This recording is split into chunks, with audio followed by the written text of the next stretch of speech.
খুতবার বিষয় হচ্ছে ইলম অনুযায়ী আমলের গুরুত্ব। অর্জিত ইলম অনুযায়ী আমল, ইসলামের গুরুত্বটা কতটুকু এ বিষয়ে আলোচনা পেশ করার চেষ্টা করব। মুস্তাঈনান বিল্লাহ ওয়া হুয়া ওয়ালিয়্যুত তাওফীক।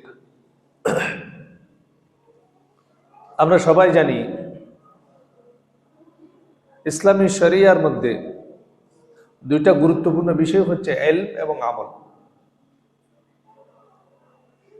প্রথমে আমাদেরকে নির্ধারণ করতে হবে ইলম কি, কোন জিনিসটাকে শরীয়তে আসলে ইলম বলা হয়, তাহলে সে অনুযায়ী আমল করাটা সহজ হবে।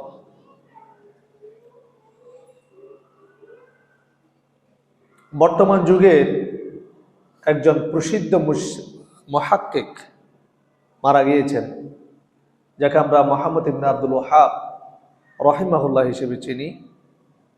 ওনার একটা কিতাব আছে আল উসুলুস সালাসা, তিনটি মৌলনীতি। তার এই গ্রন্থের মধ্যে তিনি বলছেন, ই'লামু আন্না ইয়াজিবু আলাইনা তাআল্লুমু আরবা'i মাসাইল।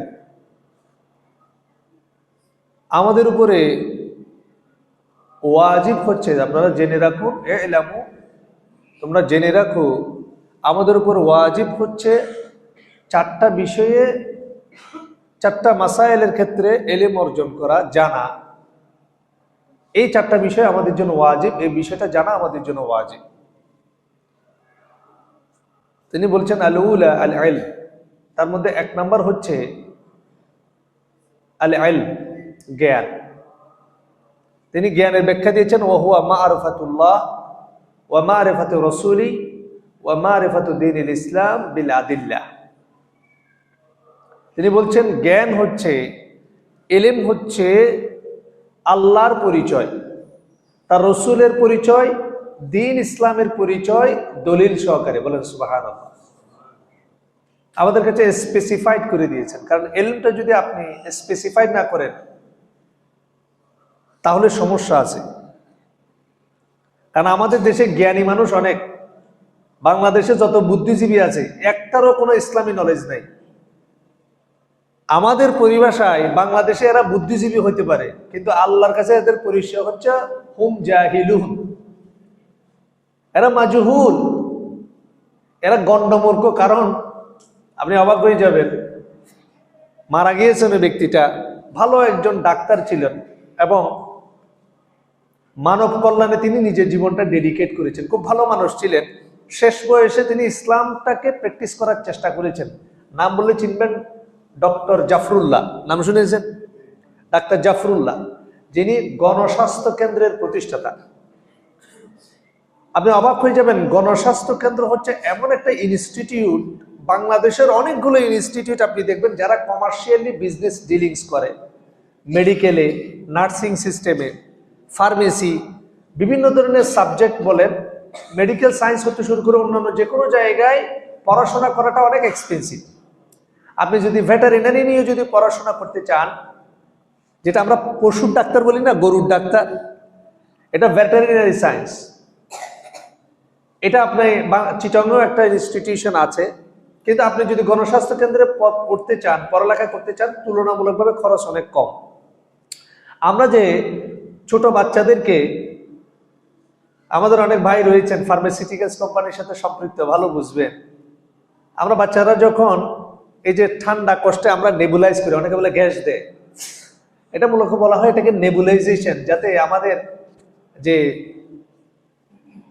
শ্বাসনালীতে, আমাদের যে বাচ্চাদের যে শ্বাসনালী সংকুচিত হয়ে যে নিঃশ্বাস প্রশ্বাস নিতে অসুবিধা হচ্ছে, নেবুলাইজেশন করার কারণে আপনার শ্বাসনালীটা প্রসারিত হবে, যার কারণে শ্বাস প্রশ্বাসটা ভালো আসবে, কফ বের হয়ে আসবে। এই নেবুলাইজেশনে দুইটা মেডিসিন সাধারণত ইউজ করা হয় নর্মাল স্যালাইনের সাথে। আপনি অবাক হয়ে যাবেন, অন্যান্য প্রতিষ্ঠানের সাথে গণস্বাস্থ্য কেন্দ্রের এই ওষুধগুলোর দাম প্রায় অর্ধেক। যেটা বোঝাতে চাইলাম, ডক্টর জাফরুল্লাহ সাহেব সারা জীবন চেষ্টা করেছেন মানব সেবায়, বিশেষ করে চিকিৎসা খাতে অসামান্য অবদান রাখার জন্য। এবং তিনি সেটা চেষ্টাও করেছেন। বর্তমানে তার ইনস্টিটিউট সে প্রচেষ্টাটা চালিয়ে যাচ্ছে এবং ভালো গবেষণা হয় গণস্বাস্থ্য কেন্দ্রে। এই ব্যক্তিটা সারা জীবন খুব নর্মাল লাইফ লিড করেছেন, দুনিয়াবি ক্ষেত্রে খুব সুশিক্ষিত এবং বাংলাদেশে বুদ্ধিজীবী হিসেবে পরিচিত ছিলেন, জ্ঞানীগুণী মানুষ হিসেবে পরিচিত ছিলেন। তবে অবাক করার বিষয় হচ্ছে এই লোক আলিফ বা তাসা পড়তে জানে না। শেষ বয়সে এসে একজন আলেমের কাছ থেকে আমরা মানে সোশ্যাল মিডিয়ার মাধ্যমে জানতে পারলাম তিনি আলিফ বা তাসা শিখতেছেন। এই হচ্ছে আমাদের বাংলাদেশের বুদ্ধিজীবীদের অবস্থা। বাংলাদেশের যত জ্ঞানী গুণী মানুষ আছে আকসারুহুম, বেশিরভাগই আপনি দেখবেন লা ইয়ালামুনা শাইআ মিনাল কোরআন ওয়াস সুন্নাহ, কোরআন হাদিস থেকে কিচ্ছু জানে না। এমনকি দেখবেন কেউ যদি মারা যায়, এরা তো নামাজ কালাম পরে কিনা আমরা জানি না, অনেক সময় জানাজার নামাজ পড়তে দেখি হাত বাম হাতের উপরে ডান হাত রাখবে নাকি ডান হাতের উপর বাম হাত রাখবে, ওইটাই অনেক সময় গোলাই ফেলে। এটা আমরা অনেককে দেখেছি। বিভিন্ন বড় বড় টেলিভিশনের সম্পাদক, মালিক, একজনের নামই বলি, ইন্ডিপেন্ডেন্ট 71 টিভি নাম শুনছেন? 71 টিভি 71 টেলিভিশন নাম শুনেন নাই? এটার মালিক হচ্ছে মোজাম্মেল বাবু, নাম কিন্তু মুসলমানের। এই লোক একবার জানাজায় উপস্থিত হয়েছে, হাত রেখেছে বাম, ডান হাতের উপর বাম হাত, মানে এভাবে রাখছে। এই লোকে জানেই না কোন হাতের উপর কোন হাত, মানে বোঝা যাচ্ছে কখনো পশ্চিম দিকে আসারও হয় নাই। মসজিদে যাবে তো দূর কি বাত, মসজিদে গেলে তো অন্তত বাম হাতের উপর ডান হাত যে দিতে হবে সেই এলেমটা তার থাকতো। কিন্তু এই মানুষগুলো কিন্তু বুদ্ধিজীবী, প্রচন্ড জ্ঞানী গুণী মানুষ। এদের বিরুদ্ধে যদি আপনি মামলাও করেন, এদেরকে অ্যারেস্ট করতে অনেক ধরনের আপনাকে হাইকোর্ট, সুপ্রিম কোর্ট দৌড়াইতে হবে। এরা অনেক সময় রাষ্ট্রের চেয়ে শক্তিশালী বেশি হয়, অনেকটা এম্বাসির মতো। সংবাদপত্রে আপনি দেখেন না, প্রথম আলো, ডেইলি স্টারে হামলা করার সাথে সাথে পুরো বাংলাদেশ কিভাবে কেঁপে উঠছে, প্রশাসন এদের পক্ষে নিয়ে কিভাবে ধরপাকড় শুরু হয়ে গেছে, মানুষকে কিভাবে জুলুম নির্যাতন করা শুরু করে দিয়েছে। এদের এত পাওয়ার কেন? এরা বাংলাদেশের বুদ্ধিজীবী, এরা পুরো বাংলাদেশকে নড়াচড়া করাইতে পারে। কিন্তু অবাক হয়ে যাবেন, আমরা যাদেরকে জ্ঞানী মানুষ বলছি, বুদ্ধিজীবী বলছি, যারা বুদ্ধিবৃত্তিক আমাদের চিন্তাধারাকে পরিবর্তন করে দিচ্ছে, এদের মধ্যে কোরআন হাদিসের ন্যূনতম কোনো জ্ঞান নাই। আরো অবাক করে আপনাকে যে মতিউর রহমান, যিনি মনে হয় ডেইলি স্টারের বর্তমানে সম্পাদক, এই লোকের বাপও কিন্তু মনে হয় আহলে হাদিস ছিল। এটা একটু বলে দিলাম আর কি। আহলে হাদিস ঘরের সন্তান আজকে ইসলামকে নির্মূল করার জন্য, মুসলমানদেরকে বিতর্কিত করার জন্য, জঙ্গি করার জন্য মিশনে নেমে গেছে। কলম যুদ্ধ যেটা বলে ইন্টেলেকচুয়াল ওয়ারে নেমে গেছে।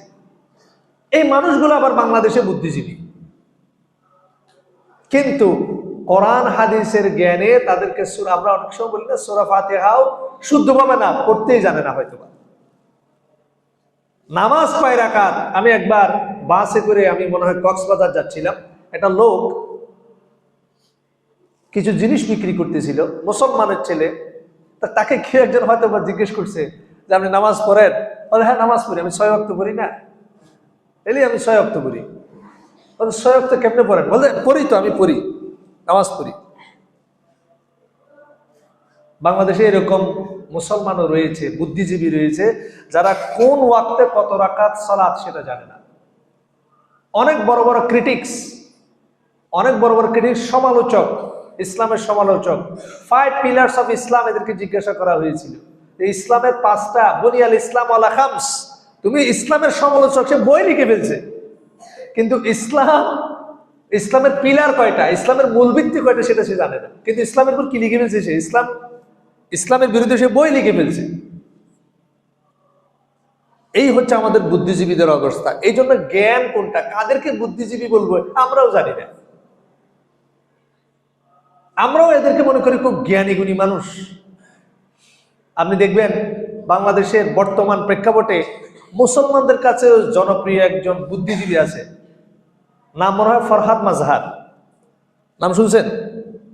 আগে লম্বা চুল ছিল, এখন ক্লিন শেপ ছিল, এখন একটু দাড়ি রাখছে।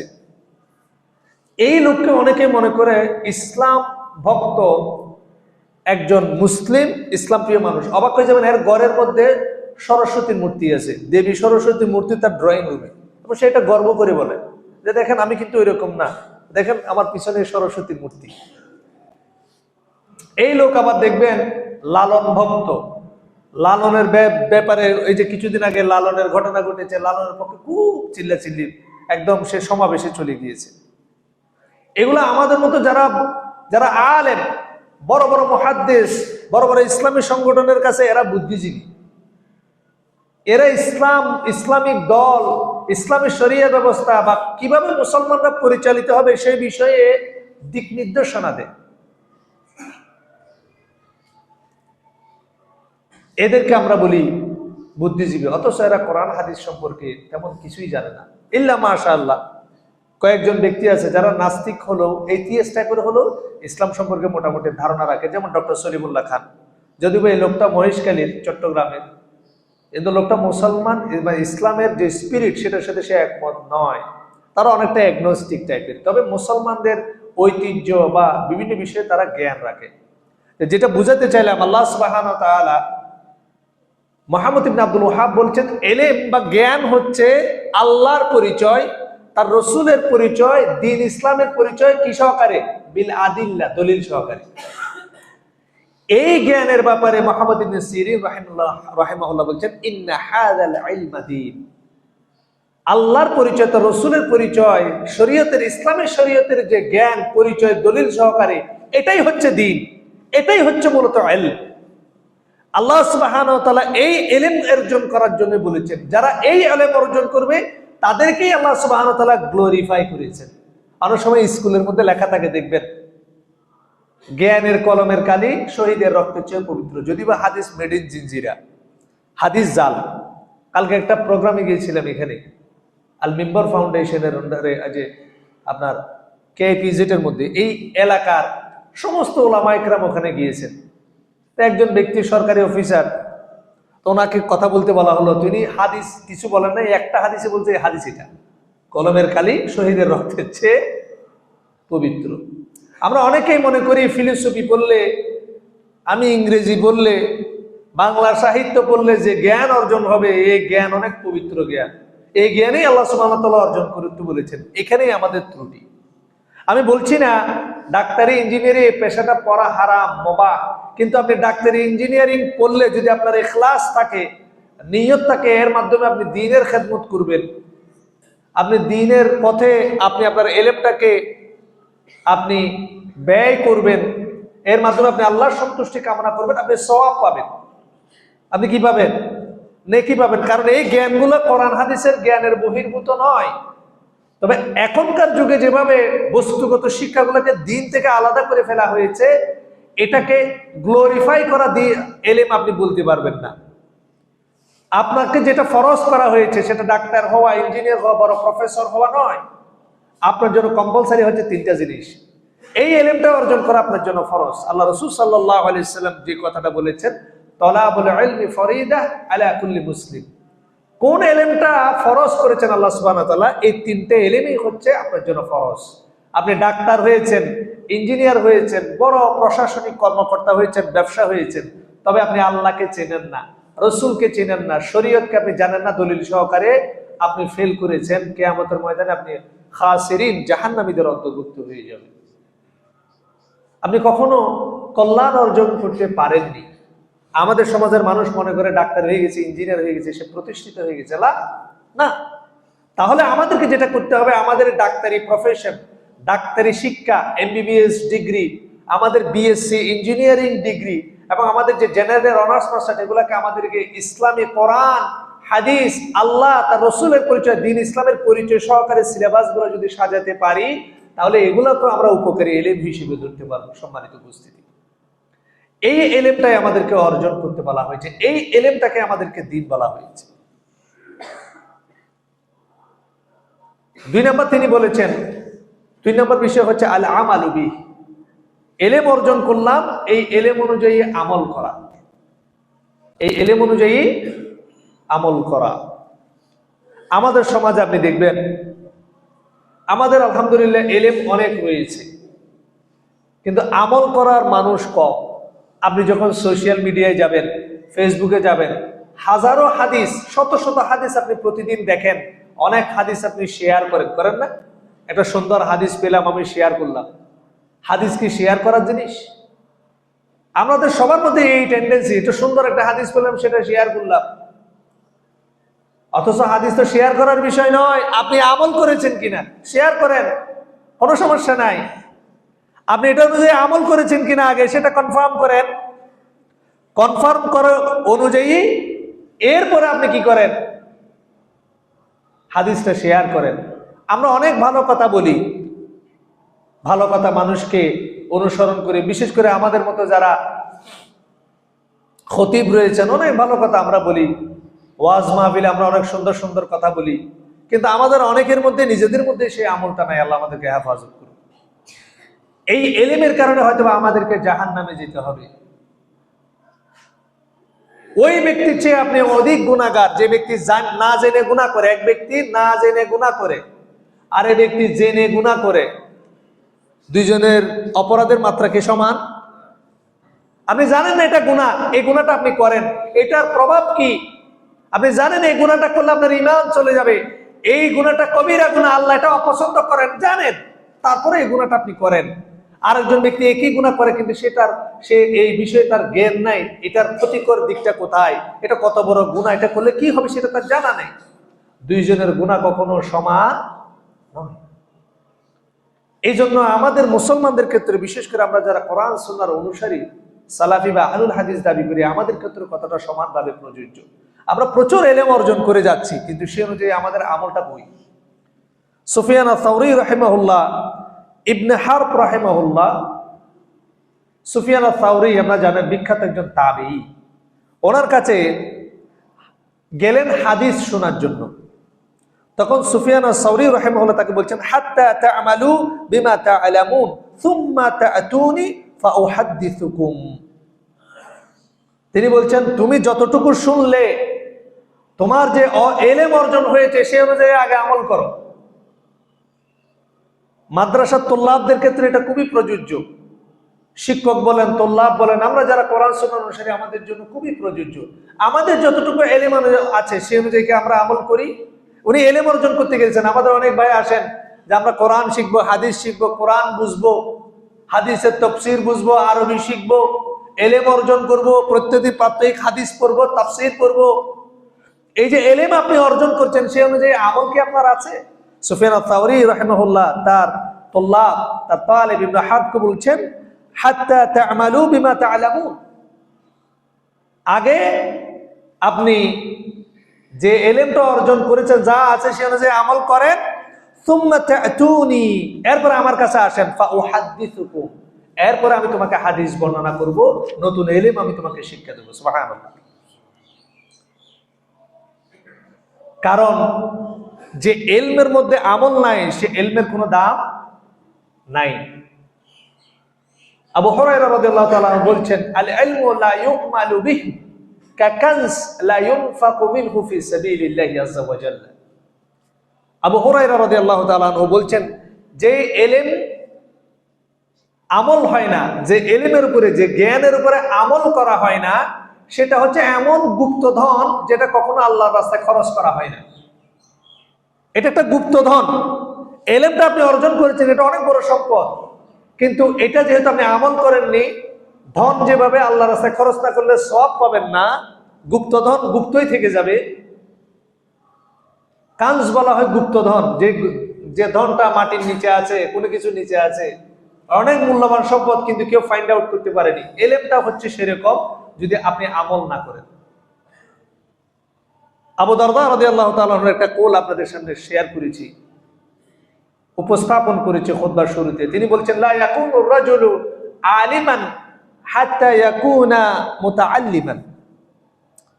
কোন ব্যক্তি আলেমই হতে পারবে না। আমরা অনেকে দাবি করি যে আমরা আলেম, দায়ী, আমি দাওরা করেছি। কালকে বলছিলাম, সোশ্যাল মিডিয়া একটা ইন্টারভিউ দেখছিলাম একজন নাশিদ শিল্পীর।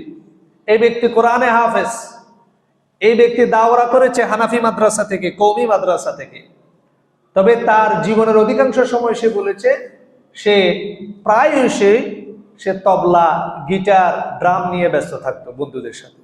তার বাবা একজন বড় আলেম ছিলেন, 60 বছর তার বাবা মাদ্রাসার শিক্ষকতা করেছেন, আলেম পরিবারের সন্তান। তার ভাই বেরাদাররা হাফেজ, তার বোনরা হাফেজ, তার ভাগিনারা হাফেজ, হাফেজের পরিবার, হাফেজের ডিব্বা বলে আর কি। অথচ এই লোক গান গাইতো, এবং এমন গান গাইতো, সে গিটার ব্যবহার করতো, হারমোনিয়াম ব্যবহার করতো। আল্লাহ তাকে ওই জায়গা থেকে হেফাজত করেছেন, এখন হয়তোবা ইসলামী গান গায়। আপনাদের অনেকের পরিচিত, নাম বললেই চিনবেন, সঙ্গত কারণে নাম বলছি না। ওই ব্যক্তি আলেম হতে পারবে না। আল্লাহ আবু দারদা রাদিয়াল্লাহু আনহু বলছেন, হাত্তা ইয়াকুনা মুতাআল্লিমান, যে ছাত্র হতে পারবে না সে কখনো আলেম নয়। আপনাকে প্রথমে শিখতে হবে। এরপর তিনি বলছেন, ওয়ালা আলিমান হাত্তা ইয়াকুনা বিল ইলমি আমিলান, যে তুমি ততক্ষণ পর্যন্ত আলেম হতে পারবে না যতক্ষণ পর্যন্ত তুমি তোমার অর্জিত জ্ঞান অনুযায়ী আমল করতে পারবে না। সুবহানাল্লাহ। এই সংজ্ঞাটা যদি হয়, বাংলাদেশের অধিকাংশ আলেম তো আলেমই নয়।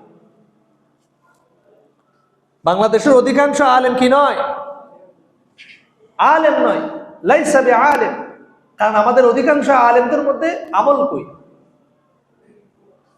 এবার যদি আমরা আমাদের কথা ধরি, যে আমরা দাবি করি ওয়ানাত্তাবিউল কুরআন ওয়াস সুন্নাহ ফি জামিই নাওয়াহিল হায়াতি মিন গায়রি ইশতিরাক, আমরা আমাদের জীবনের সমস্ত ক্ষেত্রে আমরা কোরআন হাদিসকে মানি। এই মানার মানাটা হচ্ছে সেই অনুযায়ী আমল করেন কিনা। যদি আমল করেন তাহলে আপনি মানেন, যদি আপনি আমল না করে থাকেন তাহলে আপনি মানেন না।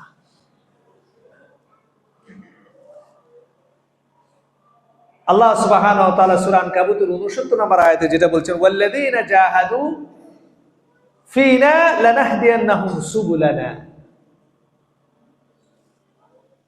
যে ব্যক্তি আমার পথে চেষ্টা করবে আমি তাকে আমার রাস্তায় পরিচালিত করব। এই আয়াতের তাফসীরে ইবনে আব্বাস রাদিয়াল্লাহু তাআলা আনহু বলছেন, আল্লাযীনা ইয়ামালুন বিমা ইয়ালামুন, যারা যে ইলমটা সে অর্জন করেছে সে অনুযায়ী আমল করে। আল্লাযীনা ইয়ামালুন বিমা ইয়ালামুন নাহদিহিম ইলা মা লা ইয়ালামুন, যে ব্যক্তি ইলম অর্জন যতটুকু করে সে অনুযায়ী আমল করার চেষ্টা করে, আমল করে, এরা হচ্ছে ওই সকল ব্যক্তি নাহদিহিম ইলা মা লা ইয়ালামুন, তারা যে বিষয়ে জানেও না সে বিষয়ে আমি তাদেরকে হেদায়েত দান করি, সঠিক পথে পরিচালিত করি। বলেন সুবহানাল্লাহ। আয়াতের কত সুন্দর তাফসীর। আপনাকে আল্লাহ এমন, আপনি একটা ইলম সম্পর্কে আপনার জানা নাই, ওই রাস্তাটা আপনার জানা নাই, শরীয়তের ওই বিষয় সম্পর্কে আপনি জানেন না, কোন রাস্তাটা সঠিক কোন রাস্তাটা বেঠিক সেটা আপনি জানেন না। আল্লাহ আপনাকে সঠিক রাস্তাটা তখনই খোঁজার জন্য, বের করার জন্য, পাওয়ার জন্য, সঠিক রাস্তা আপনাকে দেখিয়ে দিতে সহযোগিতা করবে তখন যখন আপনি আপনার অর্জিত জ্ঞান অনুযায়ী আমল করবেন। বলেন সুবহানাল্লাহ। এই জন্য আমলটা তো গুরুত্বপূর্ণ জিনিস। আপনি অবাক হয়ে যাবেন, আমি আমার ইলমি জগতের শুরুতে 2012-13 সালের ঘটনা, নতুন নতুন সালাফি যখন হই, একজন মুরব্বী ছিলেন সরকারি অফিসার। তো তিনি দেখবেন আমাদের এখানে আহসানুল্লাহ বিন সানাউল্লাহ, ওনার একটা ফাজাইলে আমল আছে, সহিহ ফাজাইলে আমল, নাসিরউদ্দিন আলবানী রাহিমাহুল্লাহর সংকলনকৃত। তা আমি ওনাকে দেখতাম চাঁদগাঁও বি ব্লক বড় আবাসিক যে রেসিডেন্সিয়াল চাঁদগাঁও আবাসিক এলাকার যে বড় যে জামে মসজিদ, আপনি দেখবেন অনেক বড় জামে মসজিদ, এটা 6 নম্বর রোডের মুখে, অর্থাৎ ওইটার ডান পাশে একটা পকেট গেট আছে বাথরুমের পাশে। উনি সবসময় দেখলেন এই ফাজায়ে আমলটা খুলতো, লম্বা দাড়িওয়ালা মানুষ, সাদা দাড়ি, বয়োবৃদ্ধ, প্রায় 65 থেকে 70 বছর বয়স, হাতে একটা সিগারেট থাকতো এবং ফাজাইলে আমলের হাদিসগুলো পড়তো আর টান দিত। ওয়াল্লাহি হয়তো উনি এখনো বেঁচে আছেন, আল্লাহ ওনাকে হেদায়েত দান করুন। কোরআন হাদিসকে ভালোবাসে, এই হচ্ছে ওনার ইলম অর্জন করার ধাস। ওনার কিন্তু ইলম অর্জিত হচ্ছে, যেহেতু উনি হাদিস পড়ে, কোরআন পড়ে, ওনার ইলম অর্জন হচ্ছে না? ইলম অর্জন হচ্ছে, কিন্তু সে অনুযায়ী কি নাই? আমল নাই। আমার ওদের অধিকাংশ মানুষ দেখবেন সুদের সাথে জড়িত, হারামের সাথে জড়িত, জানে সেটা হারাম, গীবতের সাথে জড়িত। গীবত কি? আমরা অনেক সময় উসিলা তালাশ করি। গীবত হচ্ছে সেই জিনিস যেটা আপনি এমন কথা বলছেন, যার ব্যাপারে বলছেন তিনি শুনলে তার মনে কষ্ট আসবে, তিনি এটা পছন্দ করেন না।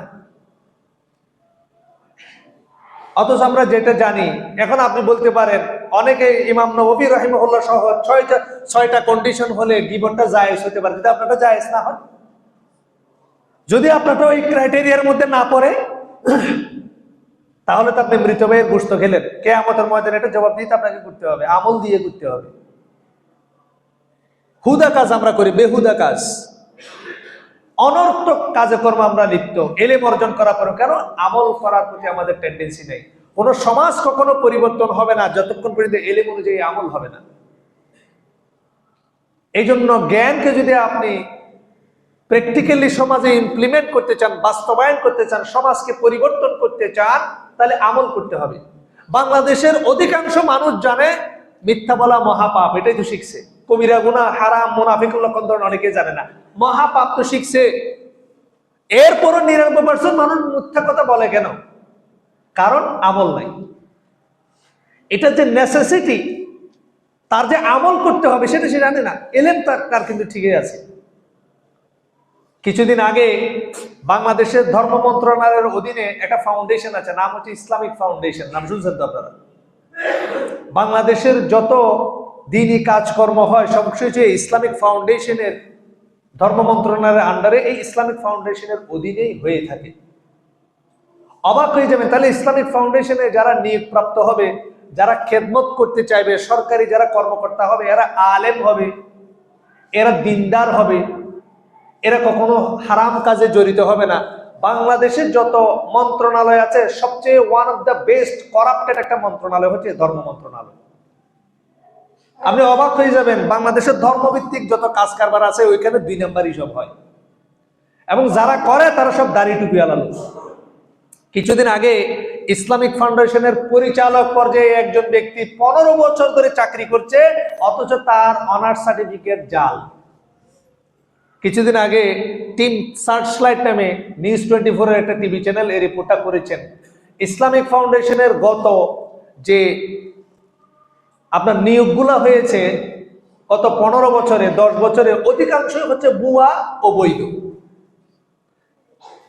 টাকার বিনিময়ে জাল সার্টিফিকেট করে ইসলামিক ফাউন্ডেশনে ওনারা দ্বীনের খেদমত করছেন। এই লোকগুলো আবার বড় বড় আলেম, আপনি নাম দেখলে চিনবেন, বিভিন্ন টেলিভিশন চ্যানেলে কোরআন প্রতিযোগিতা, বিভিন্ন প্রতিযোগিতার উপস্থাপনা করে, বিভিন্ন বড় বড় ভাইরাল বড় বড় স্কলার, এদের সার্টিফিকেট জাল। এই লোক কিন্তু আবার হারামের ব্যাপারে লোকের ওয়াজও আছে। এখন যারা সাংবাদিক এরা কিন্তু আসলে ক্রিটিক্যাল টাইপের লোক, দুনিয়ার ক্ষেত্রে কিন্তু এরা বুদ্ধিজীবী। এরা আবার উনি যে হারামের ব্যাপারে ওয়াজ করছে সেটা ওইখানে লাগাই দিয়ে তারপর ওনার সার্টিফিকেট জালের প্রমাণ দিছে। এই লোকের কিন্তু এলেম আছে, কিন্তু কি নাই? বেশিরভাগ ক্ষেত্রে আমাদের অবস্থা সেম। দেখবেন যে সুদ খায়, সেও জানে সুদ হারাম। বাংলাদেশের যত এই যে কৃষি অধিদপ্তরের একটা রিপোর্ট দেখছিলাম কিছুদিন আগে, গরিব মানুষের হক মেরে খায় কিভাবে, এটা আপনি দেখবেন। মানুষগুলোকে দেখে মনে হয় ফেরেশতা। সবারই এলেম আছে, হালাল কোনটা হারাম কোনটা, আল হালাল বাইয়িন আল হারাম বাইয়িন, সুস্পষ্ট। এরপর আমরা হারামের মধ্যে অধিকাংশ মানুষ লিপ্ত, অধিকাংশ জানি এটা হারাম। এটা করলে আমার মকসদ কি সেটাও আমি জানি, আমার অবস্থান কোথাও সেটাও, কিন্তু আমল নাই। অথচ আপনি দেখবেন অমুসলিম দেশে, অমুসলিম দেশ, আপনি জাপানে যান, আপনি নিউজিল্যান্ডে যান, আপনি ডেনমার্কে যান, ওখানে দেখবেন থানাগুলা হচ্ছে বিপণী বিতানের মতো। বিপণী বিতান বুঝেন? দোকানের মধ্যে যদি কোনো মহিলার কসমেটিক্সের দোকান থেকে সবকিছু থাকে সাজানো থাকে না, এই সকল দেশে কোন একটা পণ্য যদি হারিয়ে যায় তাহলে যেই ব্যক্তি পাবে সে থানায় জমা দিবে। থানায় এটা ওই যে বিপণী বিতানের মতো লটকায় রাখা হয়, সাজিয়ে রাখা হয়। এবং আপনারও যদি কোনো জিনিস হারায় যায়, আপনাকে রাস্তাতে নিখোঁজ বিজ্ঞপ্তিও দিতে হবে না, কিছু করতে হবে না, আপনি থানায় যোগাযোগ করবেন, আপনি নির্দিষ্ট প্রমাণের ভিত্তিতে থানা থেকে জিনিসটা নিয়ে যাবেন। সুবহানাল্লাহ। এরা অমুসলিম, অথচ আপনি বাইতুর রহমান জামে মসজিদ থেকে 3 তলা থেকে 50 টাকা আপনি যদি নিচে ফেলেন, নিচে যেতে 50 টাকা পান কিনা সন্দেহ আছে। আমি নিজে ব্যক্তিগত জীবনে, আমি একজন এয়ার কন্ডিশনার ব্যবসায়ী, তা আমরা মাল রাখতাম মাঝিরঘাটে, মাল ইম্পোর্ট করে। তা মাঝিরঘাটে একবার আমাদের যে গোডাউন আন্ডারে ছিল, ওইখান থেকে প্রায় 18টা এসি মধ্যে 12টার মতো এসি চুরি হয়ে যায়, 1 টনের এসি। তো আমরা আপনার সদরঘাট থানার আন্ডারে 6টা এসি ইমিডিয়েট উদ্ধার করি। তো যতটা না উদ্ধার করতে কষ্ট হয়েছে, ততখানি এই 6টা এসি থানা থেকে বের করতে কষ্ট হয়ে গেছে, বুঝেননি? কারণ পুলিশের আবদার হচ্ছে 6টা যখন আমরা উদ্ধার করেছি, একটা আমাদের দিয়ে দাও। এটা কি তার জন্য জায়েজ? সে কি সরকারি বেতন পায় না? এটা তো তার ডিউটি। আপনি দেখবেন যে কোনো সরকারি আমলা কর্মকর্তা আপনার কোনো কাজ করতে তার আবার বকশিশ দেওয়া লাগে। কেন? আপনাকে তো এই কাজ করার জন্য সরকার আপনার বেতন দেয়। আপনার বেতনে পোষায় না, এত সরকার এটা চাকরি থেকে ইস্তফা দিয়ে কৃষি কাজ করেন, ব্যবসা করেন। আপনাকে তো স্পেসিফিক কাজের জন্য আপনি চুক্তিবদ্ধ। ধরেন মাদ্রাসার কোন হাফেজ আমি নিয়োগ দিয়েছি, ওনার কাজ হচ্ছে হিফজ সম্পন্ন করিয়ে দেওয়া, হাফেজ বানানো। হুজুরের কথা বলতেছি। এখন হুজুর হাফেজ বানানোর পরে আশায় থাকে আমার গার্জিয়ান থেকে 10,000 টাকা দিবে। কেন? আপনি যে হাফেজ বানাবেন এটার জন্য আপনার বেতন দেওয়া হয় নাই। কোন গার্জিয়ান যদি তাকে খুশি হয়ে একটা কাপড় দেয়, কিছু দেয়, যা দেয় তাই লাভ, কিন্তু না ওনার একটা আবদার আছে, মনে কষ্ট, আমারে এর ছেলের হাফেজ করে দিলাম, আমার একটা জুব্বা দিল না, আমার 5,000 টাকা হাদিয়া দিল না, মনে বড় দুঃখ। অথচ এই টাকাটা যে তার হারাম এটা সে বোঝে না, কারণ আপনি এই কাজ করার জন্য চুক্তিবদ্ধ। কথা বুঝেননি মনে হয়। আমি এই মাদ্রাসায় চাকরি করব এই বেতনে, এই আমার টার্মস এন্ড কন্ডিশন, আপনার পোষায় না, আপনি অন্য জায়গায় যান। এর বাইরে যদি আপনাকে মাদ্রাসায় কোনো ফেসিলিটি দেয় এটা এহসান, কিন্তু আপনি কোনো জিনিস দাবি করা এটা হারাম। ইভেন আপনি যদি মনে করেন আমি মাদ্রাসার বড় আলেম, আমার যারা একটু হাদিয়া দেবে, তহবা দিবে, আমি তাদেরকে একটু এক্সট্রা কেয়ার করবো, আর যারা দেবে না তাদেরকে দিদিকে রাখবো, এটা যদি আপনার নিয়ত হয় আপনার পুরো ইনকামটাই হারাম হবে। এগুলো অনেকে আমাদের চিন্তাধারার মধ্যে থাকে। অনেক সময় এগুলো টিচিং স্টাফদেরকে ডিল করার সময় এই ধরনের এক্সপিরিয়েন্সের শিকার হতে হয়। অনেক সময় দেখা যাচ্ছে আমরা উদাহরণস্বরূপ আমাদের একটা মাদ্রাসায় কেয়ারটেকার রাখলাম, পরে দেখলাম এই কেয়ারটেকার যে গার্জিয়ানরা ওনাকে হাদিয়া দেয়, তোফা দেয়, ওনার বাচ্চাদেরকে খুব টেক কেয়ার করে। আর যে সকল গার্জিয়ানরা ওনাকে হাদিয়া দেয় না, দেখলাম যে ওনাদেরকে মাঝে মাঝে ওই যে সিস্টেমের কথা বলে বাইরে দাঁড় করায় রাখে, ওই যে ট্রাফিক পুলিশের মতো আর কি, আপনার তো লাইসেন্সের ডিস্টার্ব আছে। এটা হারাম। এর মূল কারণটা হচ্ছে আমাদের প্রত্যেকের মধ্যে এলিম আছে, বিশেষ করে আমাদের মুসলমানদের এই দৈন্যদশা, প্রত্যেক পুরো পৃথিবীর মধ্যে আমাদের মুসলমানদের এত অবনতির মূল কারণ হচ্ছে এলিম অনুযায়ী আমল না থাকা। আপনাকে আমল করতে হবে এলিম অনুযায়ী, না হলে এই এলিম আপনার কোনো কাজে আসবে না। আল্লাহ সুবহানাহু ওয়া তাআলা আমাদেরকে এলিম অনুযায়ী আমল করার তৌফিক দান করুক, আমিন। লোকমান হাকিম, আমরা জানি সূরা লোকমান, ওনার সম্পর্কে একটা কৌল নকল করা হয়েছে। খতিব আল বাগদাদি ইকতিজাউল ইলমিল আমল এই কিতাবের মধ্যে একটা ওনার একটা কৌল নকল করেছেন। ইয়া বুনাইয়া, হে বৎস আমার, লা তাতাআল্লাম মা লা তা'লামু হাত্তা তা'মালা বিমা তা'লাম, অর্জিত জ্ঞানের উপর আমল না করা পর্যন্ত অজানা ইলম তুমি অর্জন করতে যেও না। যতটুকু ইলম অর্জন করেছো সেই অনুযায়ী তুমি যতক্ষণ পর্যন্ত আমল করতে না পারো ততক্ষণ পর্যন্ত তুমি আর নতুন ইলম অর্জন করতে যেও না। কেন? একজন আসলাফ বলতেন, আল ইলমু খাদিমুল আমাল ওয়াল আমালু গায়াতুল ইলম। ইলমটা হচ্ছে আসলে আমলের খাদেম, ইলমটা হচ্ছে আমলের কি খাদেম, কারণ আমলটা সহিভাবে করতে ইলম সহযোগিতা করে। আল আমালু গায়াতুল ইলম, আর আমলই হচ্ছে মূলত ইলমের উদ্দেশ্য। ইলমের উদ্দেশ্য কি? ইলম অর্জনের উদ্দেশ্য কি? আমল করা। কি করা? এইজন্য বলা হচ্ছে আল আমালু গায়াতুল ইলম, আমলটা হচ্ছে ইলমের উদ্দেশ্য। ফালাউলাল আমালু লাম ইউতলাব ইলম ওয়ালাউলাল ইলমু লাম ইউতলাব আমাল। যদি আমল না থাকতো তাহলে ইলম অন্বেষণ করে কোনো লাভ হতো না।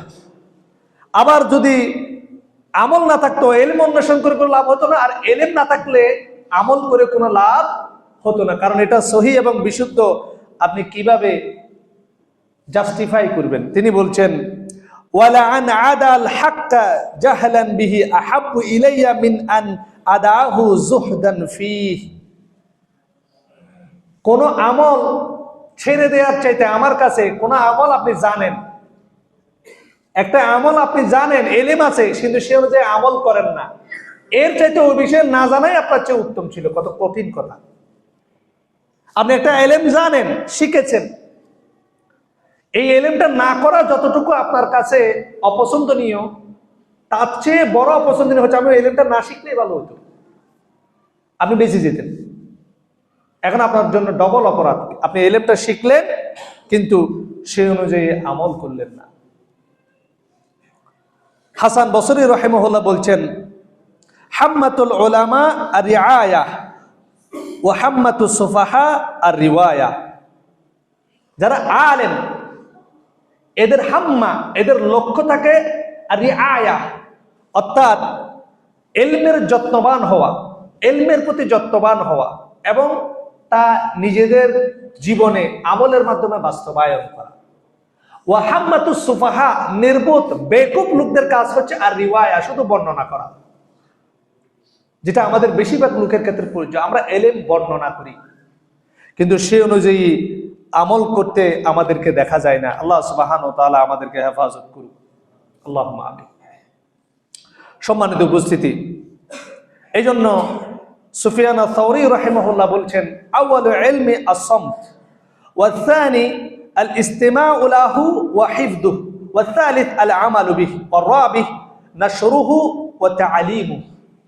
আমরা যারা ফেসবুকে আমরা লাইভ করি, হালাকা করি, দাওয়াত দিই মানুষকে, সুফিয়ান আস-সাওরী রাহিমাহুল্লাহর এই কৌলটা আমাদের সবার জন্য রোড ম্যাপ। বিশেষ করে আমরা যখন ইলমি জায়গায় দাওয়াতি কাজ করি, আমাদের দাওয়াত দিতে খুব আগ্রহ। তিনি ইলম অর্জনের একটা সুন্দর ধাপ আমাদেরকে বলেছেন যে আউয়ালুল ইলম আস-সামত, ইলমের প্রথম স্তর হচ্ছে নীরবতা। আপনি শুধু শুনবেন, যেটা তিনি অন্য জায়গায় বলেছেন যে ইন্নাল মুমিনা ইয়াকুলু কালিলান ওয়া ইয়ামালু কাসীরান। ঈমানদার মুমিন ব্যক্তি বলে কম, আমল করে বেশি। ওয়া ইন্নাল মুনাফিকা ইয়াকুলু কাসীরান ওয়া ইয়ামালু কালিলা। আর মুনাফিকের কাজ হচ্ছে বলে বেশি, আমল করে। এইজন্য তিনি বলছেন আউয়ালুল ইলম আস-সামত, ইলমের প্রথম স্তর হচ্ছে আপনি নীরব থাকবেন। ওয়া সানি আল-ইসতিমাউ লা ওয়া হিফযু, ইলমের দ্বিতীয় স্তর হচ্ছে ইলম শোনা এবং সেটা মুখস্থ করা, এটা 2 নম্বর স্তর। 3 ওয়া সানি আল-আমালু বিহি, যেটা শুনলেন, যেটা আপনি শিখলেন সে অনুযায়ী কি করা, আমল করা। ওয়া রাবি আন-নাশরুহু ওয়া তা'লিমু, এই ইলম যদি আপনি আমল করতে পারেন, এরপরে হচ্ছে এবার আপনি ফেসবুকে শেয়ার করেন, এটা 4 নাম্বার। নাশরুহু ওয়া তা'লিমু, এবার মানুষকে আপনি শিক্ষা দেন। কিন্তু আমরা 2 নাম্বার থেকে সরাসরি কয় নাম্বারে চলে যাই, 4 নাম্বারে। 3 নাম্বার থাকে না। 1 নাম্বার কি বলেন তো, আসব, নীরবতা। 2 নাম্বার কি, ইস্তিমাউ লা ওয়া হিফযু, শোনা এবং মুখস্থ করা। 3 নাম্বার হচ্ছে আল আমালু বি, আমল করা। 4 নাম্বার হচ্ছে নাশরুহু ওয়া তা'লিমু, প্রচার করা এবং শিক্ষা দেওয়া। তাহলে ইস্তিমাউ লা ওয়া হিফযু, শুনে মুখস্থ করে আমরা সরাসরি কয় নাম্বারে চলে যাই, নাশরুহু ওয়া তা'লিমু। আসো ফেসবুকে শেয়ার করে দিই, বহুত ফায়দা হবে। মাসিক আত্মাহারিক কিনে নিয়ে যায়, এখান থেকে বই কিনে নিয়ে যায়, বললে আরেকজনকে দিয়ে দিছি। আত্মাহারিক আপনি কালকে নিচে কই, বলে আরেকজনকে দিয়ে দিছি। তা আপনি পড়েন নাই, বলে আমার পড়ার সময় হয়নি। আপনি সওয়াব পাবেন, কিন্তু বিষয়টা যদি এমন হয়, ধরুন আপনি একটা আত্মাহারিক কিনলেন, আপনি একজনকে দিলেন, সে আরেকজনকে দিল, সে আরেকজনকে দিল, সে আরেকজনকে দিল, যাইতে যাইতে এটা আবার আলমিরার ভিতরে চলে গেল। এই ইলমের কোনো, এই দানের কোনো দাম আছে? এটা তারও প্রমাণ হয় কিন্তু কোনো বই আপনি কেনেন, আউয়ালান আপনার প্রথম কাজ হচ্ছে ইস্তিমাউ লা ওয়া হিফযু, এটা পড়া, শোনা এবং এটা অনুধাবন করা, তাদাব্বুর করা, বোঝা। ওয়াল আমালু বি, এরপর এটা আমল করা। এরপর ওয়া নাশরুহু ওয়া তা'লিম, এই সেই অনুযায়ী এবার মানুষকে আপনি তালিম দেবেন অথবা সেটা প্রচার করবেন। আল্লাহ সুবহানাহু ওয়া তাআলা সুফিয়ান আস-সাওরী রাহিমাহুল্লাহর এই কওলের উপরে আমাদেরকে আমল করার তৌফিক দান করুক, আমিন। ইমাম আউজাই রাহিমাহুল্লাহর এই কওল দিয়ে আজকের খুতবা শুরু করব, শেষ করব। তিনি বলছেন, ওয়াইলুল লিল মুতাফাক্কিহিনা লিগাইরিল ইবাদাহ, ওই সকল ফকিহদের উপর আল্লাহ লানত, দুর্ভোগ, যারা ইবাদতের উদ্দেশ্য ব্যতীত ইলম অর্জন করে। তিনি বলছেন, ওয়াল মুস্তাহিল্লিনাল হুরুমাতি বিশুবহাত, এবং যারা হারামকে সন্দেহজনক বিষয়বস্তুর মাধ্যমে হালাল করে, এদের প্রতি দুর্ভোগ। এটা ইমাম আউজাই রাহিমাহুল্লাহর বক্তব্য। ফুজাইল ইবনে ইয়াস রাহিমাহুল্লাহ বলেন, আলা নাসি আন ইয়াতাআল্লামু, ইলম অর্জন করা মানুষের কর্তব্য। ফাইদা আলিমু, যদি তার ইলম অর্জন হয়ে যায়, সে যদি ওই বিষয়ে জ্ঞান অর্জন করে, ফাআলাইহিমুল আমাল, তার জন্য ওয়াজিব হয়ে যায় সে অনুযায়ী আমল করা। বলেন সুবহানাল্লাহ। ইলম অনুযায়ী আমলটা এত গুরুত্বপূর্ণ। সূরা আসরের মধ্যে আল্লাহ সুবহানাহু ওয়া তাআলা বলছেন এই জন্য, ওয়াল আসর ইন্নাল ইনসানা লাফি, কালের কসম, প্রত্যেক মানুষ ক্ষতির মধ্যে রয়েছে, প্রত্যেক মানুষ জাহান্নামে যাবে, ইল্লাল্লাযীনা আমানু ওয়া আমিলুস সালিহাত, তবে তারা ব্যতীত যারা জেনে শুনে ঈমান এনেছে, ইলমের মাধ্যমে আল্লাহকে চিনেছে, তার রাসূলকে চিনেছে, দ্বীন ইসলামকে চিনেছে, এবং ওয়া আমিলুস সালিহাত, যারা সে অনুযায়ী সৎ আমল করেছে। এরপর হচ্ছে ওয়াতাওয়াসাউ বিল হক, সেই দিকে মানুষকে দাওয়াত দিয়েছে, ওয়াতাওয়াসাউ বিস সাবর। সুতরাং আপনাকে প্রথমে ইলম অর্জন করতে হবে এবং সেই ইলম অনুযায়ী আপনাকে আমল করতে হবে। ইহুদিরা সবচেয়ে বেশি ধ্বংস হয়েছে এই জন্য। আল্লাহ সুবহানাহু ওয়া তাআলা কোরআনে বলছেন, মাসালুল লাযীনা হুমিলুত তাওরাতা সুম্মা লাম ইয়াহমিলুহা কামাসালিল হিমার ইয়াহমিলু আসফারা, যাদেরকে তাওরাত দেয়া হয়েছিল, মাসালুল লাযীনা হুমিলুত তাওরাতা সুম্মা লাম ইয়াহমিলুহা, যাদেরকে তাওরাতের বিধান বহনের দায়িত্ব দেয়া হয়েছিল, এরা সে তাওরাতের বিধান অনুযায়ী চলে। আল্লাহ বলছেন, কামাসালিল হিমার ইয়াহমিলু আসফারা, এরা হচ্ছে ওই গাধার মতো, যারা শুধুমাত্র গাধার উপরে যদি বই পুস্তক বহন করে দেন, গাধার উপরে যদি আপনি বুখারী, মুসলিম, তাফসীর ইবনে কাসির, ইমাম কুরতুবীর তাফসীর, সব তাফসীর যদি এর ঘাড়ের উপর তুলে দেন, এ বড় আল্লামা হয়ে যাবে। এই ইহুদিদের অবস্থা হচ্ছে এরকম। ইহুদিরা পথভ্রষ্ট হয়েছিল শুধুমাত্র এই কারণে, এদের মধ্যে ইলম ছিল কিন্তু সেই অনুযায়ী কি ছিল না, আমল ছিল না। তারা আমলের মধ্যে তাহরিফ করত, এই ইলমকে তারা বর্জন করার চেষ্টা করত, ধামাচাপা দেওয়ার চেষ্টা করত। এই জন্য ওমর ইবনে আব্দুল আজিজ রাহিমাহুল্লাহ বলছেন যে, ইন্নাল ইলমা লা তাহলিকু হাত্তা ইয়াকুনা সিররান, ইন্নাল ইলমা লা ইয়াহলিকু হাত্তা ইয়াকুনা সিররান, নিশ্চয় ইলম ততক্ষণ পর্যন্ত ধ্বংস হয় না যতক্ষণ পর্যন্ত এটা গোপন হয়ে না যায়। সুতরাং ইলম জিন্দা থাকবে আপনার আমলের মাধ্যমে, তার বাস্তবায়নের মাধ্যমে, এবং সমাজ সুন্দর হবে ইলম অনুযায়ী আমলের বাস্তবায়নের মাধ্যমে। আল্লাহ সুবহানাহু ওয়া তাআলা আমাদেরকে অর্জিত জ্ঞান ইলম অনুযায়ী আমল করার তৌফিক দান করুক, এবং সে অনুযায়ী আমাদের পারিবারিক জীবন, ব্যক্তি জীবন, সমাজ জীবন আমাদেরকে গঠন করার তৌফিক দান করুক। আমিন। আকুলু কওলি হাদা ওয়া আস্তাগফিরুল্লাহ লি ওয়া লাকুম ফাস্তাগফিরুহু ইন্নাহু হুয়াল গফুরুর রহিম।